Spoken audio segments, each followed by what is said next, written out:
she was disrespectful to me. Disrespectful. Right? She used to roll her eyes, talk to me anywhere she wants. She was doing all of that. And God is saying, right now, my son, you pick this one just the way she is.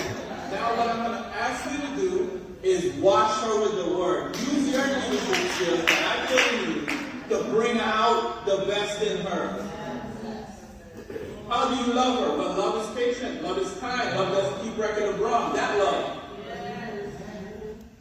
That love. Not the romantic, feely, touchy love that the world presents to us. No, that patient love. That kind love. Find a way to tell her she's disrespectful without you being disrespectful. Hey. Hey. That's a bar right there. And telling her that she's nothing, that she's garbage. Find a way to stop punching holes in the wall when you're trying to express what you feel when she did what she did. This is what God says to do. This is how Christ loves us. Because let me tell you, man, when I was smoking weed on the rooftop in Brooklyn, if God loved me the way I used to love shit, he would come down and say,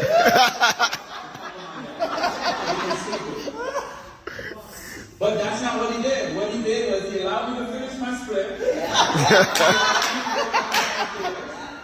And he allowed me to feel the guilt and the shame that the enemy was putting on me when I was smoking that split.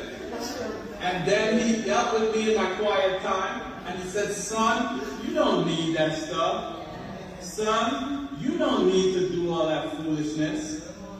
And he loved me and corrected me with love until I got to a place where I said, this man, you're so good to me, I need to drop this stuff.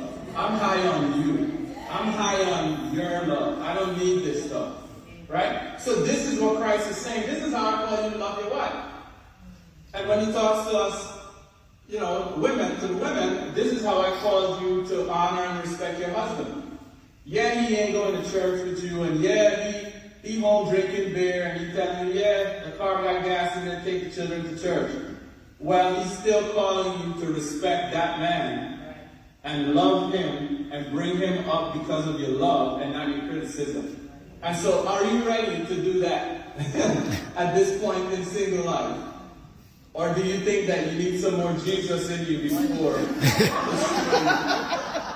marriage? You see what I'm saying?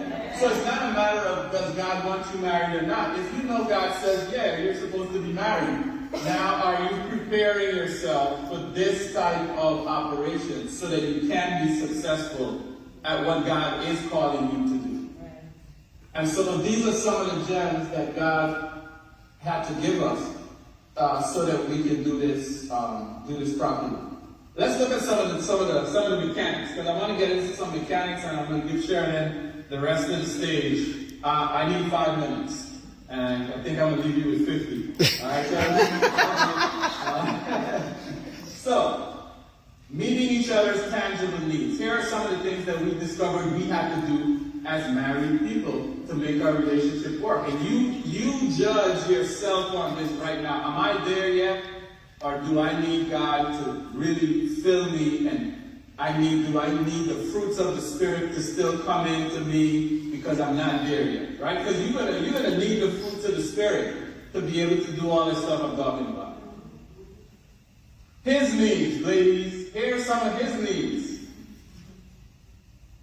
Honor and respect. Number one need for a guy.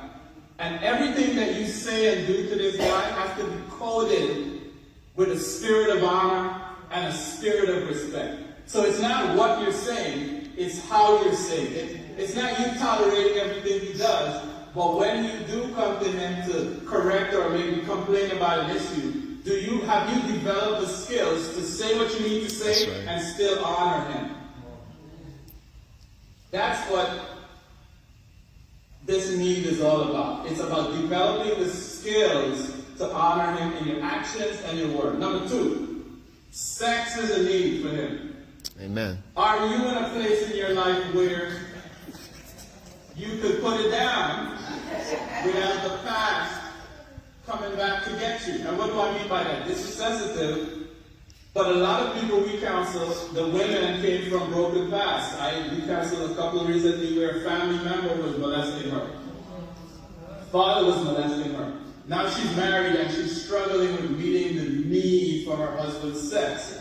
So as a single person, if you've gone through some stuff, do you think you're in a place right now, you're gonna be, but are you there yet where you're ready to say that I'm healed from my past traumas in the area of sex?